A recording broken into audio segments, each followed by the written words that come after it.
金魚夢幻の一席、お時間まで。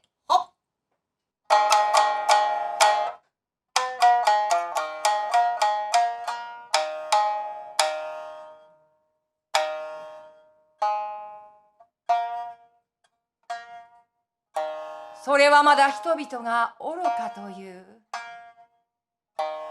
尊い心を持っていた頃の話でございます。日ずる方の果てに小さな島国がございました。その国の都の人々は日々の心の慰みに金魚という赤い魚をめでていたのでございます。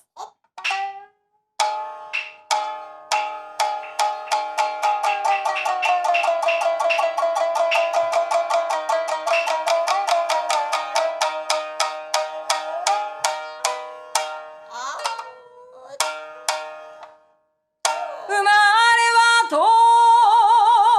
くから国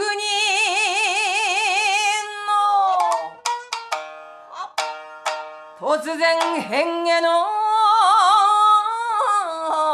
赤い船、人の心の慰みに年月かけて掛け合わされてこの島国に伝わりし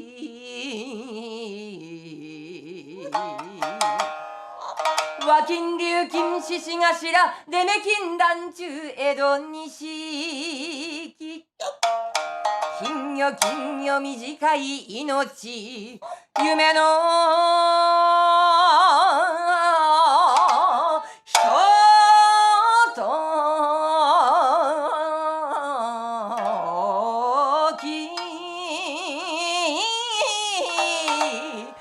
愛さ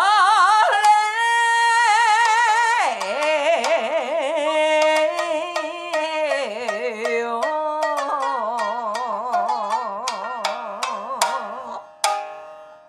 伝助、どうして言うことを聞かない。今度の品評会で一等取らなければ私は容赦なくこの養魚場を差し押さえるよ。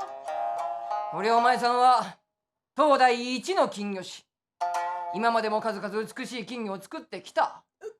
だがそうやって稼いだ金をお前はまたその新しい金魚作りにつぎ込んじまって結局借金だらけじゃねえか。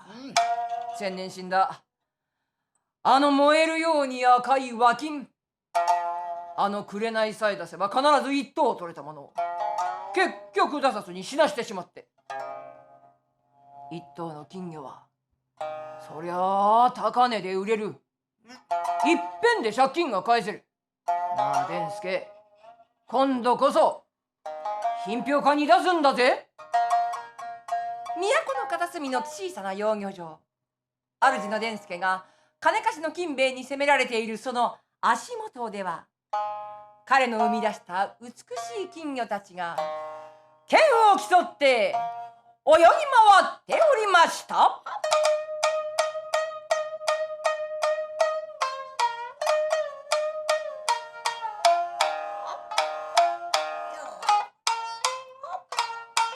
きれいな金魚た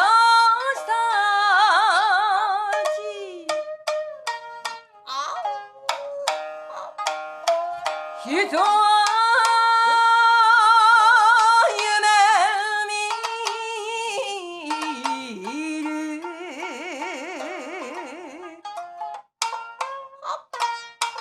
まなざしで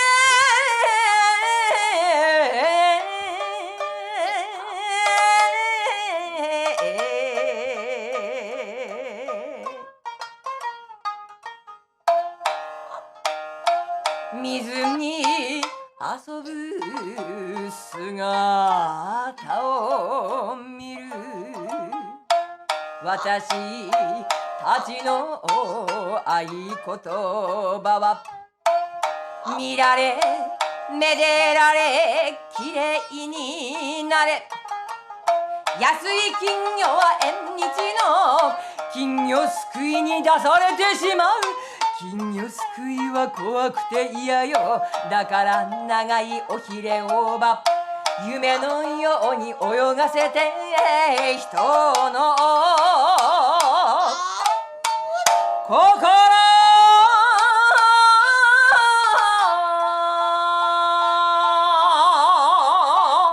捕まえてごらん。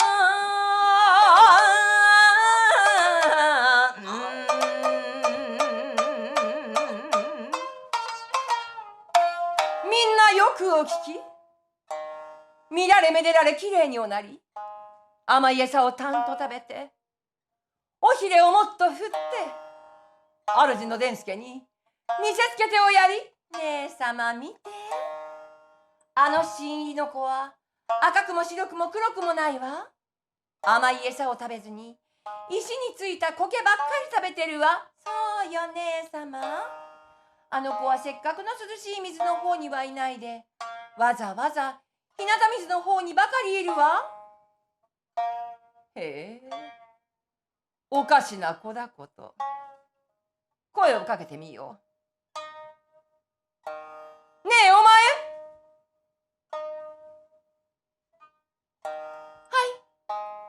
ここがどこだか分かっているのかい？ここは選ばれた金魚だけが入る生けすだよ。選ばれた金魚？そうだよ。品評会に出るような美しい金魚ばかりがここにはいるのに、なぜお前のような変な色のがいるんだい？わかりません。気がついたらここにいたんです。石についた苔ばかりを食べているのはなぜだい？母の遺言で、なるべく有機無添加のものを食べと。有機無添加？涼しい水の方にはいないで、日向水の方にばかりいるのはなぜだい？この生けすの平均水温を28度まで上げることができたら、この夏の消費電力を 15% 削減できるって聞いたもんですから、温かい水にも慣れておこうと思って。消費電力？消費電力を下げてどうしようというんだい？ですからそれは有機無添加の苔を食べて節電をして、はあ、エコ金魚とでも言われようというのかい？私たちはね、所詮金魚なんだよ。人間の手で作られ、めでられるために生まれた魚。甘い餌とぬるい水の中でしか生きられない、弱くて儚い定めなんだよ。あなたが弱くて儚いんですか？そうだよ。やだ、見えない。なんだって？伺いたいことがあります。なんだい？見られもめでられもしない金魚はどう生きたらいいんですか？私は赤くも白くも黒くもない美しくない金魚は、浅草寺の縁日の金魚すくいに出されるのを待つばっかり。そんなのひどい、そんなの怖い、そんな。ちょっとお待ち。待てとおっしゃるの？待っていれば何かいいことがあるんですか？ずーっと待ってたけど、いいことなんか一つもない。だから私は決めたんです。船になるんです。私たちの先祖は船。体を鍛えてこの生けすから飛び上がり、裏の小川へ逃げたなら、そこには自由があるんだよと那須川様が言っていた。わかった。お前、あの紅の娘だね。どうりで。たかが和金のくせにどことなく違うその雰囲気。みんな、この子はあの紅の娘だよ。あの燃えるように赤い和金の伝助が究極の金魚と言って可愛がった皆様、か様をご存知。ああ、私はお前の母親を知っている。豊かなコブもなければ長いひれもない。たかが和金。安い種類の金魚のくせに、お前の母親は燃えるように赤く美しかった。見つめられると毛をされた。私は乱中だよ。金魚の王と言われたこの私の体が、お前の母親を見た後は何か異形のもののように思えて仕方がなかった。何より伝助がこの私を見もせずにお前の母親に夢中になってしまったんだ。だがそんな素敵な紅がどんな死に方をしたんだっけね。愛をしてください。あの女の唯一の欠点は方向音痴なんだよ。自由だかなんだかに憧れていけすから飛び上がって逃げようとしたのはいいが、裏の小川はこっちなんだよ。それをお前の母親は間違えてこっちへ飛び出して土の上に落っこって死んだんじゃないか。せっかく美しく生まれついたものを。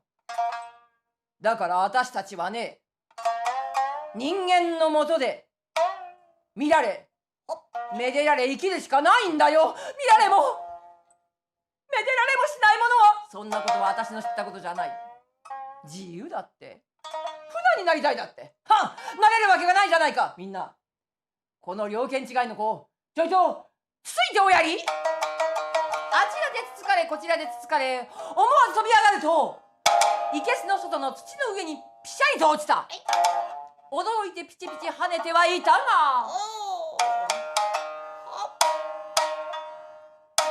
ああ、命とはあっけない母様と同じ終わり方。ただ母様と違うのは見られもめでられもせぬこの姿。何の夢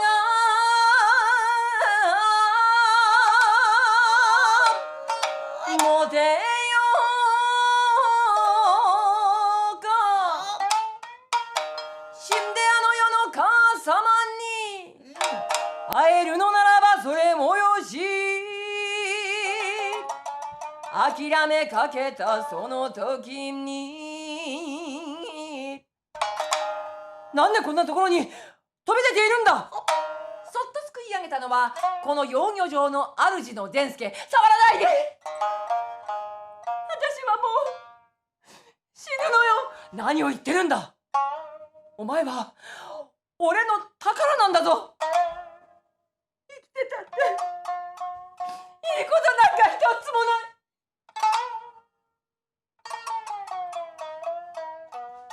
あら、金魚の言葉がわかるの。俺を誰だと思っている。この養魚場の主の伝助。長年お前たちと一緒に生きてきたんだ。じゃああのいけすに私を入れたのはあんたね。そうだよ。あんたのせいでひどいいじめられ方をしたのよ。いじめられた。そうか。それは俺が悪かった。だが待ってくれ。あの晴れた空を見てごらん。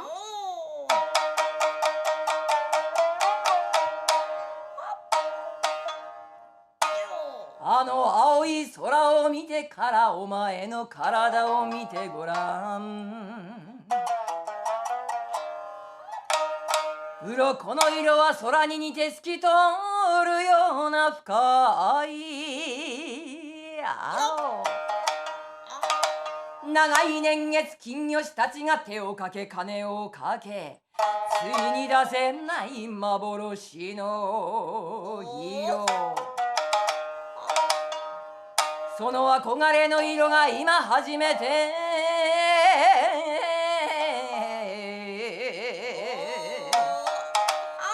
お前の体に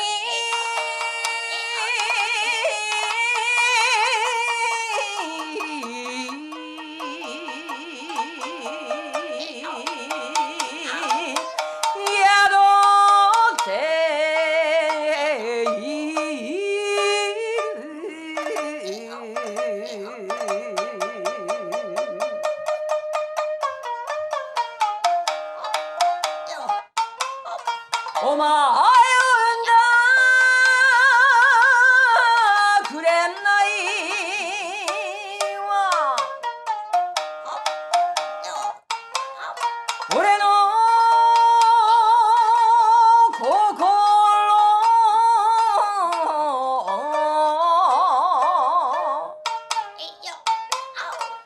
狂わせた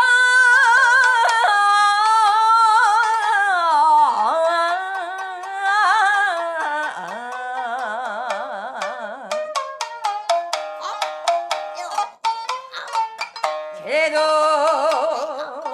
愛しい紅はあの青い空に憧れて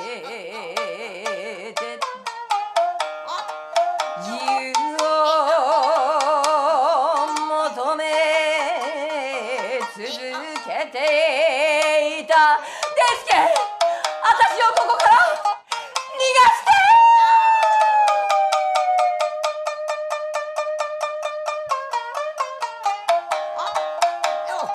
けれど愛しい紅を手放すことが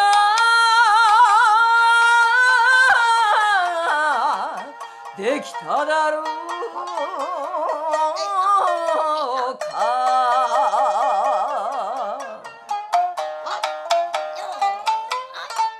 願い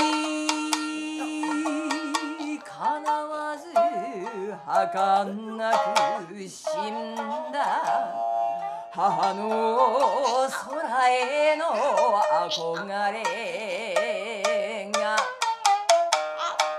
お前の体に宿ったのだ夢の金魚よ幻よ俺と共に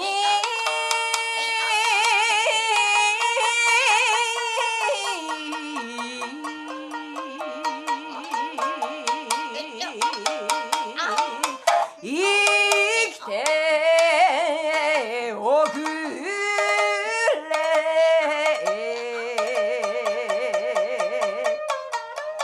私の名前は幻そう俺がつけたお前の名前は幻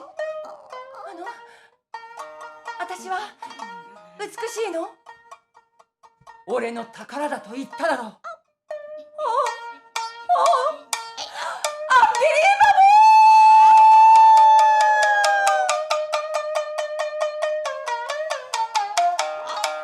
私がこの身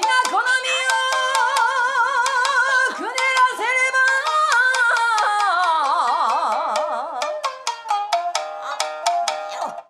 あなたの瞳が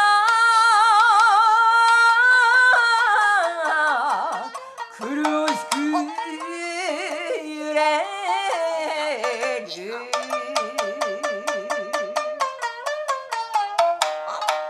金魚と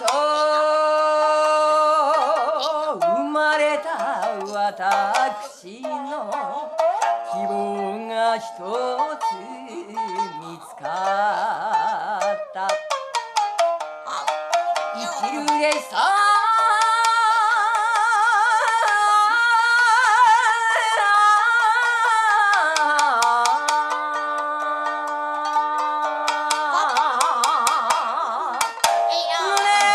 胸に満ちて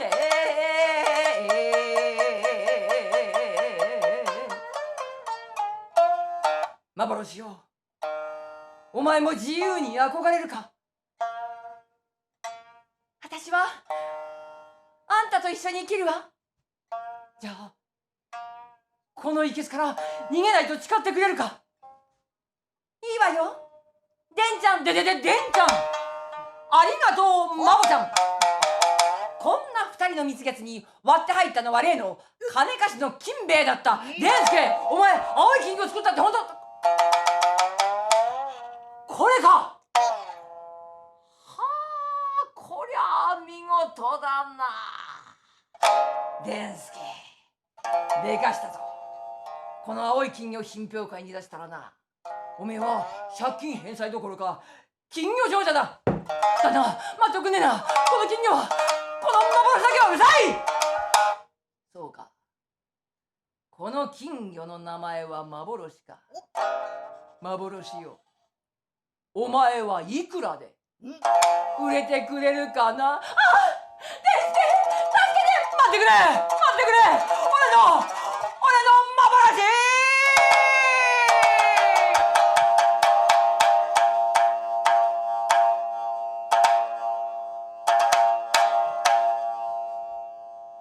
こんばんは、玉川クリステルです。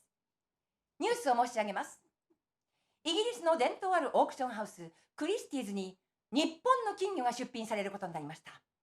クリスティーズが生物を扱うのは長い歴史で初めてということで、日本の金魚が美術品として認められたと評判になっております。中継がつながっております。ニューヨークの長島さん。はい、こちらニューヨークの長島です。お聞きの通り、なんとクリスティーズに日本の金魚が出品されることになりました。金魚といえば日本の伝統的な観賞魚。もともとはフナの突然変異から生まれたもので、色は赤、白、黒、黄色のバリエーションしかなかったものを、このほど東京都台東区にお住まいの金魚師伝助氏が青い金魚の開発に成功したということで、それが評判となり、今度の出品につながったということです。ではその青い金魚をニューヨークまで運ばれた伝助さんのお友達熊五郎さんに話を伺ってみましょう。熊五郎さん、いかがですか、今のお気持ちは？お姉ちゃん、大変なんだよ、大変なんだよ。おら、今すぐ浅草行ける。熊五郎さん、今朝なんだよ。今朝デイスケのやつが夢枕に立ち上がってよ、ポロポロポロポロ泣いてんで、なんかあったに違えねえんだよ。俺は今すぐ浅草行けるから、お姉ちゃん、飛行機どこだい？熊五郎さん、今テレビの本番中ですよ。ほらよ、こんなちっこい時からデンスケとは友達なのよ。今度の子供よ、デンスケのためだ。デンスケの借金が軽症になってるから、俺はママちゃん連れてここまで来たんじゃねえかい。それがあんなポロポロポロポロ泣きやがって、俺はなんか間違っちゃったか。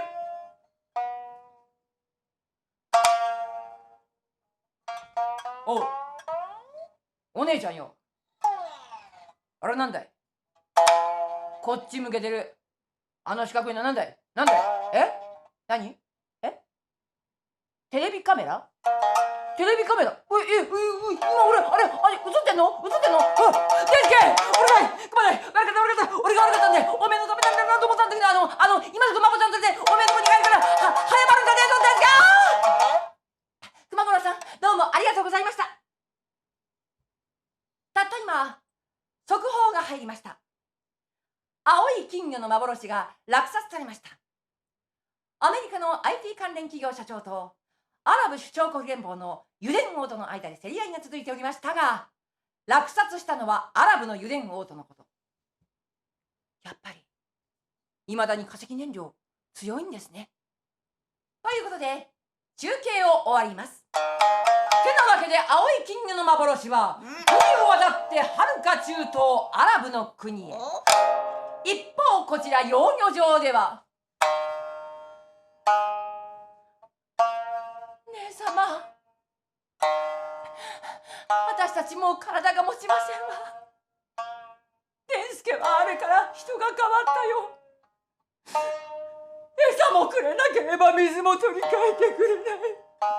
私たちこのまんまでは死んでしまいますわ。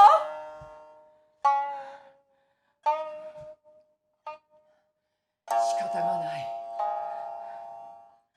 みんなよくお聞き。もうここでは生きられない。石についた苔を食べてとりあえず体を養ったらここから逃げ出すんだよ。私たちは本来船、命がけで飛び出せば裏の小川へ逃げられるだろう。てなわけで金魚たちはジャポンジャポンと裏の小川へダイビング。一人残った伝助は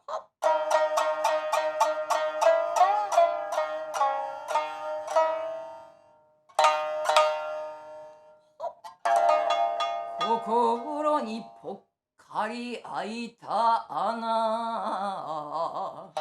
食事も喉通らない。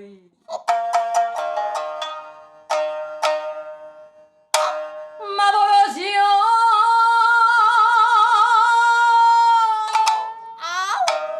俺の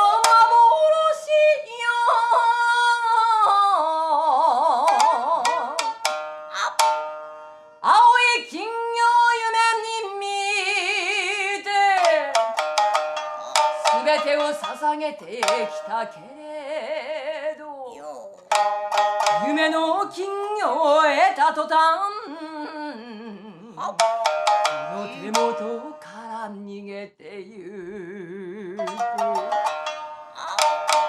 幻よ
三代目、あれ一体なんだい？え？ああ、そいつはね、うちのじいちゃんが可愛がっていた金魚のミイラですよ。ミイラ？気持ち悪いな、ほら。そいつはね、ほら、この空みてえに真っ青な色をした金魚だったんですよ。青い金魚？あれ？だって青い金魚を作り出した金魚師は未だかつていねえってんじゃねえのかい？ええ。でもたった一匹、うちのじいちゃんが作り出した。買い手がついて一度は手放したんだが、ある朝生けすを見たら戻ってたって言うんです。それからはじいちゃんご正大事に可愛がった。へえ。それからどうしたんだい？おかげで金魚は長生きをしたんだが、ある朝とうとう死んでしまった。じいちゃん、金魚鉢抱えてポロポロポロポロ涙こぼして、梅ちゃんかわいそうだって手元に置いてるうちに、金魚はミイラになっちまった。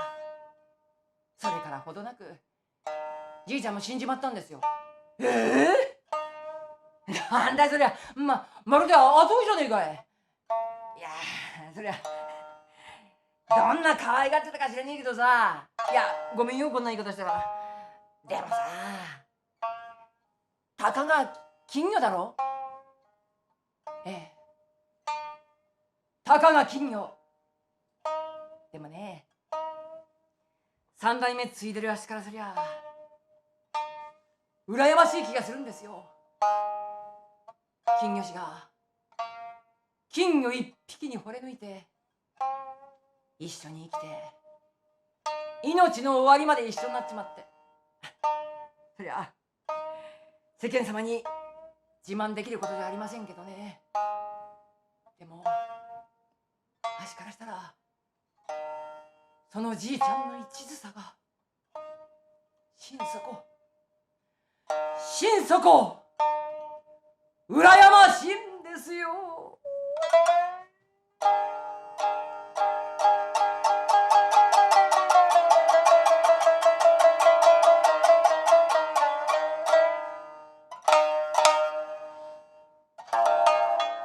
それはまだ人々が愚かという